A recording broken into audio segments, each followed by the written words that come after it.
is going on, guys? Welcome back to the Gaelic Gridiron podcast, the number one show for American football fans on the island of Ireland and beyond. Coming to you on the Tuesday after an absolutely mental week 6 of the NFL. Jimmy English, joined as usual by Kevin Kelly and Twist Kearns. That is Stephen Twist Kearns. Twist is not his first name, despite what a lot of people might think. Lads, I was in Tottenham Hotspur Stadium on the weekend on my own, absolutely shattered after the early start. And Kev, I have to say, I missed you. How are you keeping, man? Yeah, it was good. I'm actually pretty sore myself after a bit of practice with the West Dublin Rhinos this weekend. So I was it was good to see you over there and got some obviously got some good clips there of some touchdowns and stuff. So you were on top of what you were looking for. Shout out to the Dublin Rhinos, if indeed any are listening. A sound bunch of lads. The last team I ever played for before I finally hung up the pads.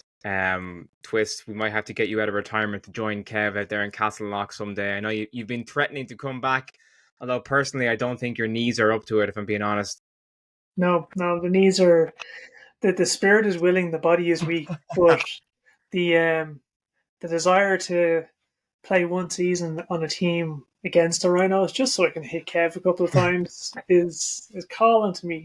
But you never write it out. Apparently, Kev is the next starting quarterback for the Rhinos. I'm starting that rumor right now. Wait till Kev. I swear to God, if you do end up lining out for the Rhinos next season, then I'm at one of the games. You do know you're getting slated in my article for Gaelic Gridiron, just because it's you.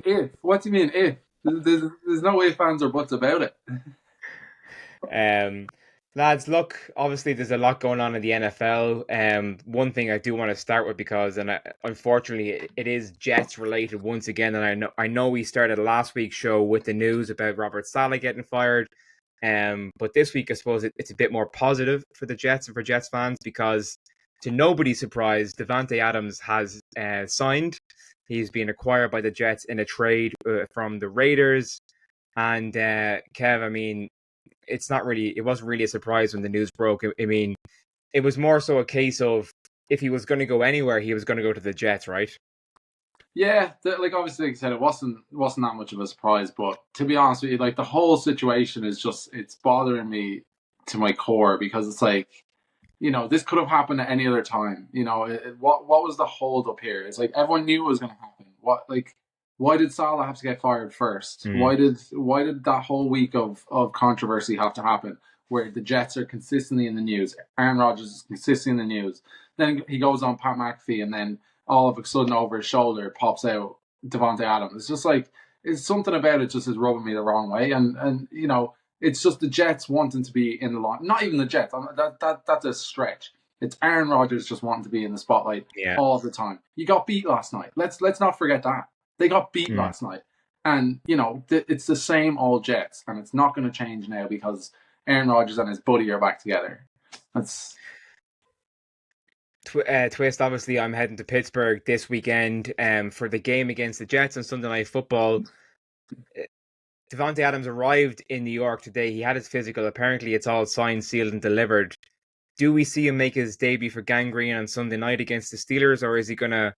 Are they going to hold him out a little bit longer, and instead of throwing him in after but he hasn't, he's probably going to be rusty. I mean, he hasn't played in about 3 weeks or so.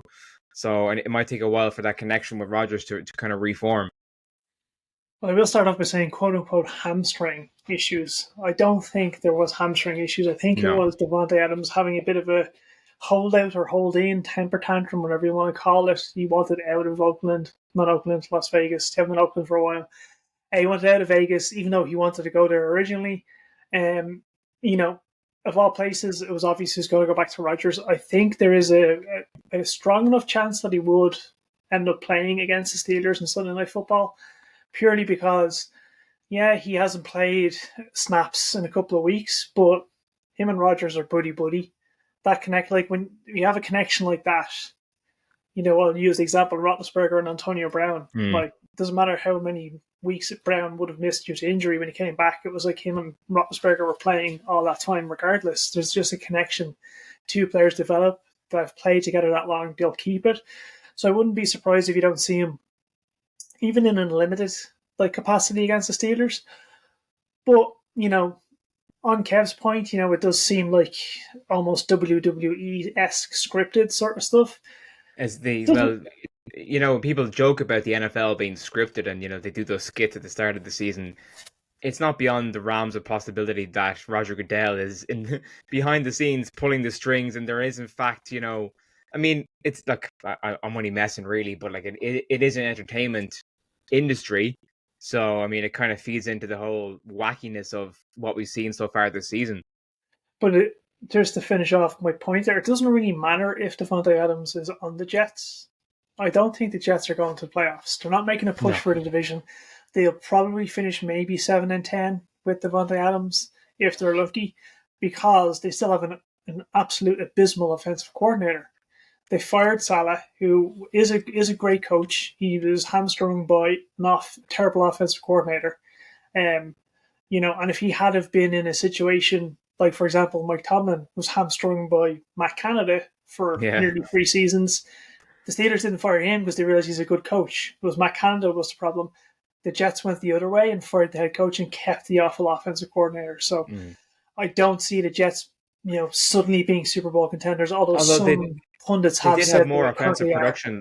They did have more offensive production last night against the Bills. Jim, you look at the Panthers when they brought Andy Dalton in for the first week, and it was the same last year when you brought Dobbs into the Vikings. Like that, there's always that kind of first week bounce back where it's like they needed to win. I firmly believe that the Jets needed to win last night to go to a playoff game. That's simple as. You lose a divisional game. You lose the divisional game against the Bills. You've lost that bounce back game where you should get a little bit of a jump on the team that you're playing, and they just didn't, and like it is what it is now, and we just have to kind of see what way it falls out. But it's just the same old Jets. It's just going to be the same old Jets. And does Davante Adams, in your opinion, Kev, does he slot in as a true number one receiver and replace Garrett Wilson, or does he kind of fill a more complementary role? Because, I mean, we've obviously seen, despite a couple of touchdowns, we have seen Rodgers' lack of kind of chemistry with Garrett Wilson. I mean, obviously he missed the entire season last year, so that's kind of understandable. But, I mean, you have Garrett Wilson and then you have Allen Lazard. And frankly, what I've seen so far is, because they previously played together in Green Bay, they have more of a connection than Wilson and than Rodgers have. So it'll be interesting to see how the addition of Davante Adams affects the dynamic on the Jets offense. Yeah, I mean, look, the way I see it is like it could be a real like boom or bust kind of move for the Jets, because now you're bringing in 2 players who could quite very quickly fragment that whole locker room. Because if Aaron Rodgers, if he decides that he wants Davante to be his number one receiver and that's just it, there's no questions about it, is Garrett Wilson just going to roll over and say, "Oh yeah, no stress, sound like you can be wide receiver 1"? Because Garrett Wilson's a very good receiver. Let's not forget that, and he's proven it this year. He's still had 8 receptions last night. He scored a touchdown. Yeah, and he knows what he's doing. So like, I don't see it being a situation that, or I don't at least see it being a smart decision to just say Davante is going to be wide receiver 1, because that could completely fragment the whole locker room. Yeah, go ahead, Twist. I was going to say the biggest thing that will come of this is whenever Davante gets on the field, whether it's this Sunday or the week after, the biggest advantage off the bat it gives is defenses have to respect him. Whether you like him or not as a player, or whether he is a talented player, he does require sometimes double coverage. So he is going to take pressure off other receivers. It's going to give them that little bit of a boost. As I said, going to put them to the Super Bowl run or playoff run? Absolutely not. Jets are going to miss the playoffs. Calling it now. Come back in several months and call me out if I'm wrong, but they're going to miss the playoffs, and Aaron Rodgers will ride off into the sunset. That'll be it. But even as a Steelers fan, I'm looking ahead of the matchup, and we'll move on to the Steelers kind of now. But even ahead of this game, the way our cornerbacks have been playing, the way our secondary has been playing, I'm not particularly concerned about containing the Jets receivers, even with Davante Adams. I mean, you look at Dante Jackson has had 2 or 3 interceptions this season. He had a great one against the Raiders. Granted, it was Aiden O'Connell. who's far still prior to the likes of Aaron Rodgers. But I really don't feel threatened by this Jets offense coming into Heinz Field on a Sunday night on alumni weekend under lights with the towels waving in the air. That we know how well our defense plays at home with the crowd behind them. I'm frankly more concerned about the run game from the Jets and receivers right now. As long as our defense, when I say our defense, as long as Herbig and TJ Watt can keep pressure on and force Rodgers to make quick decisions, snap decisions, and keep him uncomfortable in the pocket all game long, then our secondary will have no issues covering whoever's on the field, whether it's Devontae Adams or not. Our run game, our run stop was a bit slow to get off against the Raiders. Our whole defense is slow to get off the Raiders in the first quarter. The Jets don't have a run game though. Like they just don't. You have Breece Hall and Braylon Edwards. But like they haven't looked good all year. On the no, it's true. They haven't capitalized on it. At least if these guys are anyway worth their cheese at all, why haven't they shown it? Like they've ran the ball and they've made like 1, 2, 3 yards. They're not going on big runs. Yeah, and if you look at it, their offensive line can't create the pressure or the holes or the gaps needed for the run, and they're facing our defense. And I'm not just saying it because it's the Steelers' defense. The Steelers' defense is one of the top run-stopping defenses in the league. So Patrick Queen did actually he picked up the slack there against the Raiders. Tackles, yeah. So if like we completely take the run away, Aaron Rodgers is in for a long game. And at 40 years old, if you're getting hit by TJ Watt, Nick Herbig every second, not even a sack, just quarterback hits every second or third snap, that's going to be tough. To be fair, he did get hit like he did get hit against the Vikings last night. That was an awful tackle. But, if he has another game like that where he's getting hit like the way he was against the Vikings, which the Steelers hit a lot harder than the Vikings, he's going to struggle. And there'll be a couple of times where he'll consider about going into the blue tent. I don't think it will be a consideration. He'll be in the blue tent, and that'll be it. Across the field like he needs a revive in Fortnite again. Right, that's enough about the Jets. Let's talk about the Steelers quickly, Twist, because the news came out today during Mike Tomlin's press conference that he is considering Russell Wilson is in the mix to start on Sunday in place of Justin Fields. I personally think this is a terrible decision because despite not lighting it up completely, Justin Fields has the chemistry, right? He has led the Steelers to a 4-2 record so far. He hasn't been perfect. He's had a couple of mistakes. Nothing too bad, mostly handling errors on when he's been trying to extend the game, extend the play, or on the snap exchange. But I think to make a quarterback change with somebody who obviously was the de facto starting quarterback at the start of the season, right now with the momentum the way it is, it just doesn't make any sense to me. I said it last week, and I'm going to re-emphasize it again this week. It's a tactical move by the Steelers. They're facing the Jets and the Giants, the next 2 games. 2 what should be fairly easy enough games. Enough to ease Wilson in to see what they have. Because then we hit the bye week. And once we come out of that bye week, we've got the Commanders, the Ravens, the Bengals, and the Browns twice in like 5 weeks. So It's a rough road ahead for the Steelers. Fields has the chemistry, and he hasn't been like lighting it up. He's been a great game manager. He's been extended some plays. He's been a solid player. He has that chemistry. I was a bit hard on the start of the season. He's grown on me. But I understand the fact that they've announced that he's full participant practice. He's taken all first team practice reps. Wilson is. He is going to start against the Jets.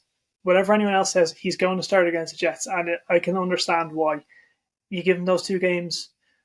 The Jets game, some might see as a bit of a challenge. The Giants game will be a pushover, just to see what he has in the tank. And then if he's got nothing, hit the bye week. Worst comes to worst, you go 1-1. You're still winning record going into the bye week. Give it back to Fields and make the run against the hard week. But I don't think, Kev, sorry, I see you shaking your head. I don't think it makes any sense to flip-flop between quarterbacks at all. It just, regardless of how easy the opponents might appear, I still think the Jets and Giants are 2 massive trap games, personally. And we know that the Steelers play down to lesser teams. We have seen it time and time again. Trap game, and look what happened. What's that? The Raiders was a trap game, and look what happened. Yeah, but like we own the West Coast. Look, same thing happened last year. Kev, go on. Yeah, no, Jim, look, I agree with you completely in that situation. Obviously, I'm scared by our quarterback situation last year, but we were forced into that situation. Mm, You guys are by no means forced into any no. situation. You play Justin Fields. You give him the confidence because now you're like, again, you're taking that confidence away from a man who's Yeah. rolling. Like, whatever you want, whatever way Steelers fans want to look at this, he's been rolling. You're 4-2. He's scoring points. I mean, he's scoring You're winning points. The games. Steelers are second in the AFC North right now. The only time that the Steelers seem to lose is when Jimmy is in attendance at some sort of party. So Don't even go there. Don't even jinx it. Well, look at it this way: the Steelers don't have a franchise quarterback. Roethlisberger's gone. We don't have Kenny Pickett didn't work out. We don't have a franchise quarterback. The only time to figure out when you get a franchise quarterback is to play the guys against starting teams. And I don't like the fact that they're switching quarterbacks because I like the fact that Fields is on a roll. You don't want to break that momentum. But as I said, I can also see the idea behind it, the tactics behind it. Give them 2 games, hit the bye week, go back to Fields. The Washington game was always going to be a tough one. That's one straight after the bye week, and we're always terrible after the bye week. So even if Fields comes in, he's a little bit rusty after the bye week because Wilson played 2 and the week off. That's fine. We need him to be up for the divisional game, so the Washington game could be like knock the rust off again. the only thing I can see this working out for Justin Fields is if Russell goes in and he is just the same old me Russell Wilson he's been for the last 3-4 years, and then it really puts a chip on Justin Fields' shoulder, and he's just like, you should have never taken me out. I hope, like I do, for Justin Fields' sake, I hope that's the way it goes, because I agree. I think he deserves it. I think that the Bears did him so dirty, it was unreal. So he's getting his opportunity now, and I still think he's not getting the respect he should from the fans, i.e., you Twist, and from the pundits. I just don't think it's fair. He's playing against good outfits, and he's playing well. He hasn't played bad this year. Arguably against the Colts, he had a pretty poor game, but that wasn't on him either. Well, I mean, I'm a little bit harder on him than Jimmy might be, but I've gone through O'Donnell, I've gone through Cordell Stewart, I've gone through Tommy Maddox to get to Roethlisberger, and I had Roethlisberger for 18 seasons, and now I'm like, who the hell are these two? Wait, what age are you? 41. It is. Well, speaking of quarterbacks who are in line to be benched in the near future, despite their coaches sticking with them, Dak Prescott. Well, yeah, he's one of them, and we'll get to the coaching situation in Dallas in a few minutes, because despite Jerry Jones's words of encouragement afterwards, Mike McCarthy is definitely on the hot seat, as is Doug Peterson. So I do want to talk about that. But first, let's talk about Deshaun Watson, because after another stinker on Sunday, it's time for Stefanski to cut his losses and just bench him and put Jameis Winston in. Stefanski has already come out and said that Deshaun Watson is the only quarterback that they can win games with. He's said it at a Browns press conference. The best chance for him to win is with Deshaun under center. Well, his team aren't even his team. You can tell by their body language that his teammates do not want him in there. But I was going to say, you can't say something like that and then trade Amari Cooper to the Bills. Yeah, like your top wide receiver, to the Bills. That doesn't say that was I've crazy. got confidence in Deshaun Watson, and your top scorer is on defense. So they haven't scored 20 points this season. They have not scored 20 only team points. In the league. They're the only team in the league to not score 20 points. He is an absolute joke. There's no other way to say it. He's a cancer for the team. I don't like the Browns, as everyone knows, but I don't like it's a situation they caused for themselves by doing this. But at the same time, part of me feels sorry for them because no, absolutely not. No, because they thought they had that jersey. I just see that jersey getting longer and longer and longer. The names, and just give them a small break. Just give them a guy. That's what happens when you build your stadium on Indian burial grounds. True. Joe Flacco last year. What was wrong with that? He absolutely balled out. He's still balling out. I felt bad for him yesterday. I was watching his interview on Pat McAfee, and then maybe 10 minutes after the interview finished, Richardson was announced as the starting quarterback, I was like, oh Jesus. Yeah. The last Browns player to throw for 300 yards was Joe Flacco. There you go. But And you can't not restart your young first round pick when he's healthy. That's if you don't, that sends a message. And look what happened to Kenny Pickett last year when he came back from injury. He was benched in favor of Mason Rudolph, and we all know how that ended up. But the Deshaun Watson situation is absolutely crazy, and I think the Browns have dug their own grave now, and they've realized they just have to play it out. I think they're tanking personally. I think that's what they're at. They're shadow tanking for the first round pick next year. A long time to be tanking for, though. It'll come, like, but the it'll come Browns down are to used to them and going the 0-15 Cowboys. and 1-15, and I think Stefanski is putting his job at risk just to save face with Deshaun Watson. Stefanski's a great coach. If the Browns lose him, I think they revert back to that 2-win, 3-win team a year, no matter who's under center, because he's built a culture there that the Browns were starting to look like they were making a push towards maybe moving up the ranks of the AFC North and the AFC in general. And then the Deshaun Watson curse happened. But yeah, there's other players and other teams under hot seats that we need to switch on. Speaking of hot seats, Mike McCarthy must be absolutely sweating right now after getting blown out by the Lions on Sunday afternoon at home in AT&T Stadium, and you can see Jerry Jones' frustration throughout the game. Every time the camera panned up to him, he was fuming. But yeah. I mean, and the Lions, I mean, they went to town on the Cowboys. I mean, I watched the highlights back and I couldn't believe it. They didn't take the foot off the pedal all game. So the Lions were trying to throw touchdowns to linemen for fun at one point. But they were calling them plays. They weren't just off the cuff. They were they were perfectly let's dig for the weirdest plays we have in the playbook, because why not? How do we embarrass the Cowboys as much as we can? That's what it was. There was an air of vindictiveness about it for whatever reason. I didn't realize there was such. I don't think it's for whatever reason, Jim. I think last year, that final call of the game where they threw it to the lineman and they said that he wasn't called as a receiver, even though he was. Yeah, I think that was a real dig at the Cowboys. Yeah, and the refs they called so many lineman throws. To that point, is the Cowboys haven't lost that badly since 1988 at home. They haven't lost by that much at home since 1988, and that's not the first time they got blown out this year. Let's not forget that the Saints absolutely blew them out. Yeah. The end of their home game streak. So now you're 0-3 at home. You don't look like you have any cohesiveness. No. Dak and CD are beefing. You're missing Micah Parsons. What's going right for the Cowboys right now? And they just gave Dak that massive contract as well. Mike Zimmer is an absolute joke as well. He plays the oldest style of defense that I've seen in a long, long time. It's so predictable, and they can't stop the run at all. So where does that leave the Cowboys? They look, it leaves them in a situation where they need to get rid of Jerry Jones. Essentially, Jerry Jones needs to be out of the picture. The owner. Yeah.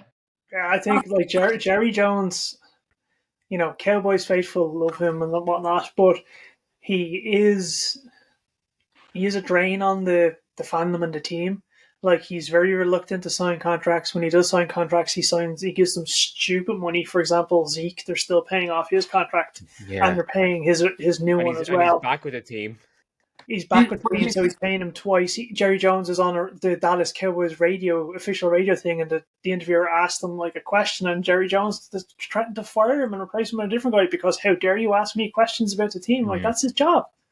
That's the type of person Jerry Jones is. I'm going to quote because we'll loop it back to wrestling. CM Punk years ago said, WWE be better when Vince McMahon dies. I think the Cowboys will be better when Jerry Jones hangs him up. He is 82 years old. I mean, how long can you continue to function as a team CEO? The stress on his face during that game, I thought he was going to have a heart attack or a stroke at the same time. He was sweating.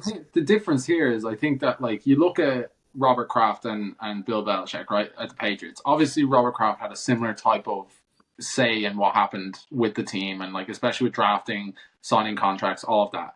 But him and Bill had a great working relationship. From all accounts, they knew what their roles were. it seems like Mike McCarthy is sitting there, kind of waiting for his orders from Jerry Jones. What do I do this week? How do we go Yeah. about this game this week? What do you want us to do? And it just doesn't work like that. The man's 82. It's like the game is starting to move quicker and quicker, and he just can't keep up with it. Well, it's the complete opposite culture to what's going on in Detroit right now with Dan Campbell, who has, after obviously he had the ridiculously bad first season, but I mean he has turned that team around to a serious contender year on year, and you can see the love and respect that his players have for him, that they genuinely enjoy playing for him. Jared Goff has blossomed under him, but he obviously has a much better relationship with the ownership than Mike McCarthy and has with the Cowboys.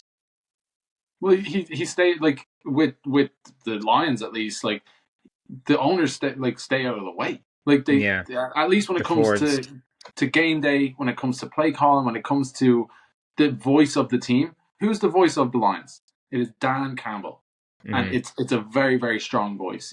I don't love to say that because obviously NFC North, but like you can't fault them. You just can't. Like you have to look at the NFC North right now, and you have to think that they're quite potentially some of the best coaching systems in the NFL. Yeah, like, obviously you have the Chiefs there and Andy Reid and Spagnuolo. They're obviously probably they are the best. Let's not beat around the bush here. But Dan Campbell is building something. Like he literally built them from nothing. Like it's like watching Batman. They were down in a pit and they just clawed their way out of it. And now they're steamrolling teams. In saying that, they're going to get absolutely steamrolled this weekend themselves. So you had to who are they playing this weekend? I had to. The Purple People Eaters. Oh, it's Vikings, Lions. I will say Dan Campbell does kind of remind me, just to finish on that point, he does remind me of kind of like Coach Tomlin, the players' coach. Like he has that mentality, that atmosphere, and the players love that. That's the type of team, and you can see it in the Lions. And I will say, just final thing touching on the Lions, before the trade deadline, I'm calling it Lions. Max Crosby. Ring the Raiders, take Matt Crosby. Well, they need a defensive lineman, a play record now, because obviously Aiden Hutchinson had the terrible injury on Sunday, and I think the Lions were potential potential Super Bowl contenders, at least NFC Championship contenders before that injury. Is he too big of a personality though? Like, is he too big of a? No. Does he have too big of a persona for the Lions though? Not at all. Crosby does have a personality problem. You look at his when they lost to the Steelers on Sunday, he was filmed pushing coaches on the sidelines because he was angry with the loss. That's not something that would fly. And I think if someone who could fix that or control that, it's Dan Campbell. If he went 100%. To the Lions, Campbell would be able to control same energy. That. Yeah. Dan Campbell's a former tight end, and Max Crosby is a defensive end, and they are very similar personality types in terms of aggression levels and what they do. So I think that would be a great fit. I suppose it's definitely an interesting narrative, and I don't want to see that happen. I definitely don't. Like I didn't love seeing what happened to Aiden Hutchinson because he had been having probably defensive player of the year type of season. Like he was leading the league in tackles, I believe. Like he's been he was leading the team in tackles, but like the whole team combined haven't even touched anywhere close to his numbers. So he is a play record, like you said, and to lose him, it really, really is a massive. Yeah, we don't like to see any player go down hurt, especially not like that. No. Not like that, where you could hear it on the TV broadcast, you could hear the crack.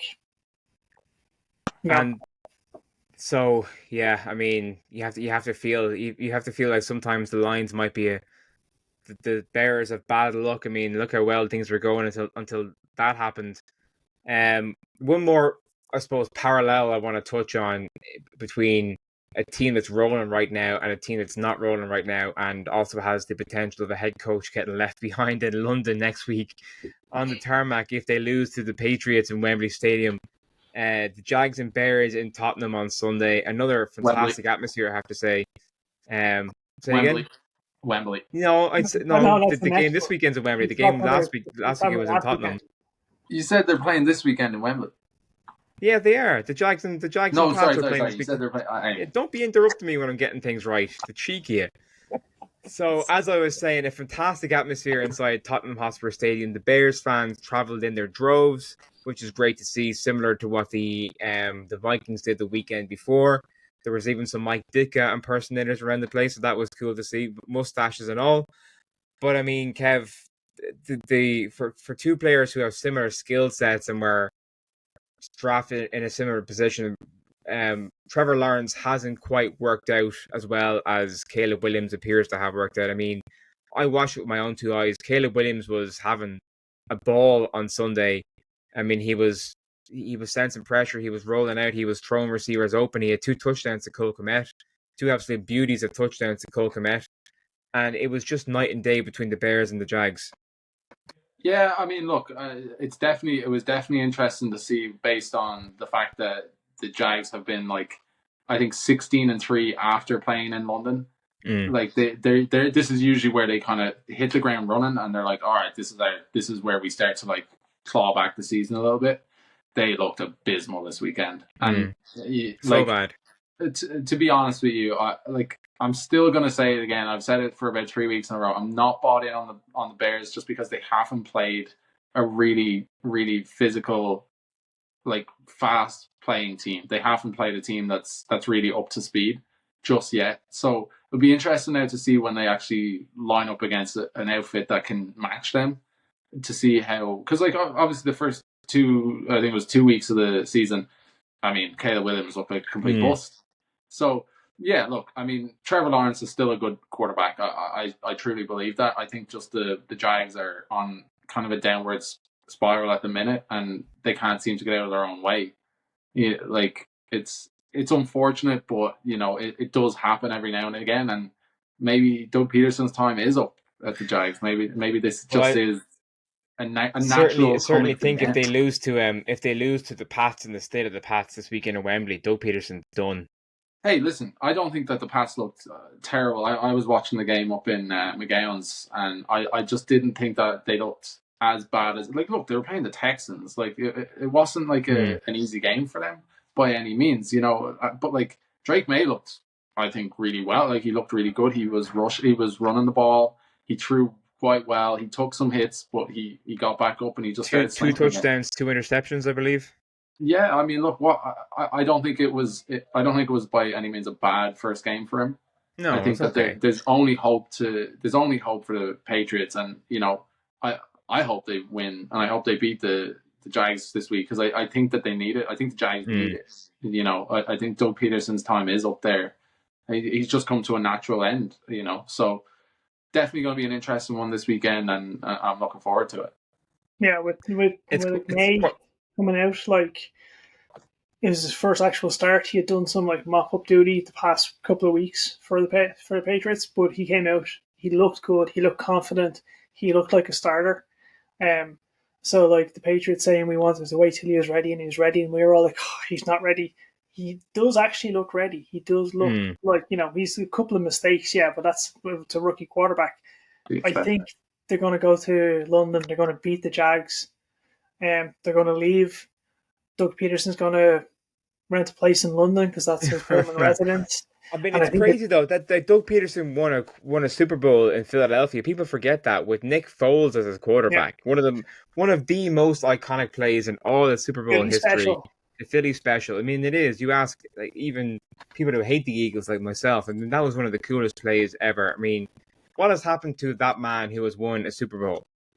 I don't know, but Robert Saleh's getting his job. Oh, that's interesting. I'll say this, like, since that, like, I know it was kind of earlier in the season. It could have even been preseason when there's a lot of talk coming out about McManus and like all those allegations about their flight to London. Like there was allegations about some airline hostesses and stuff. Like, since that has happened, I just don't think that the Jags have looked like solid. There's been a fracture in the team, and again, I feel for Trevor Lawrence because I think he needs to go somewhere else. I think that the Jags are not the team for him. I thought, walked by him in the tunnel on Sunday after the game. Outside the locker room, and he was looking deflated. He was on his phone, head down, headphones on. He could tell he did not want to be there. And the fact that he was leaving separately from his teammates says a lot as well. I think that maybe he was just trying to get on the bus early to get out of there. But I mean, it's definitely it's a bad situation in Jacksonville right Only a now. And few look, weeks left from the trade deadline. where would he end up though? Who needs Panthers. quarterbacks? Panthers, Browns, Raiders. That would Raiders. be Yeah, absolute. That would be a sensational trade if Trevor Lawrence. I don't think he won't request it though. I don't think he'll request it personally. I think he's committed to the franchise. He's the kind of guy who's committed to the franchise. I mean, there's committing to a franchise, and then there's like, I want to win. Like, Yeah, and right But he's now like- you look at it. He won't Can win with he the Browns. He won't win with the Panthers. He won't win with the Raiders. I mean, you're running out of teams that need a quarterback there, unless he goes to the Steelers, Cowboys. and I'm okay. Well, I mean, he would have had a chance with the Browns if he kept Amari Cooper. He would have had a chance with Yeah. the Raiders if he kept Devontae Adams. Just come back at the Lamar Cooper. That's a fire sale. That's a white flag right there. Oh, yeah. They're Yeah. 100% Browns, that like their you season said is earlier, done. as They are Kev said earlier, tanking. tanking. Yeah. They're tanking big time. Well, the way they look at it is they tank it. They can get rid of it. They can cut Deshaun Watson, cut their losses at the end of the season, and pull in a rookie. Start fresh. So we do have a pretty big game coming up this week. We have the Chiefs and the 49ers. That's going to be... Is that Sunday afternoon? Yeah, that's Sunday. I think it's on Fox. I think that's Brady's I'll try calling and that watch one. that. And actually, I just seen that as we were recording. Brady got approved from the NFL to be a Raiders owner. Raiders owner, so that's definitely going to be happening now. But anyway, That prevents him from being in any production meetings, as far as I know. I read something about that. He's he limited can't now. be in like pre-production. He can't like have access to like interview teams or like quarterbacks and stuff before or like. And also not unretire. That's it. He's done. Like, so everyone's like, So- bring Brady back for one run. He can't go back now. He's an owner. No. But yeah, so 49ers Chiefs this weekend, lads. What are we thinking? We're having a big game here, and obviously the 49ers need another win. Like, they've come off a big week this week, and playing Pat Mahomes. I think it's very close to call personally, because both teams are missing critical pieces, in terms of their weapons and offense, and they've both been making do with backups a lot of the time. I mean, even on defense, they're both kind of banged up, aren't they? A little bit. I mean, I think the Niners might just do it, but I think it'll be by a touchdown at most. I think the Chiefs are going to lose this week to the Niners. I think it's Chiefs by 10. Ooh. So you think, Jimmy, that the Chiefs are going to take the loss and the Vikings are going to be the only unbeaten team left in the league this week? As much as I hate to say it to your face, I think you're right. Yeah. Yeah. Look, I think had Aiden Hutchinson not got injured, I think that game would be a lot tighter than it's going to be.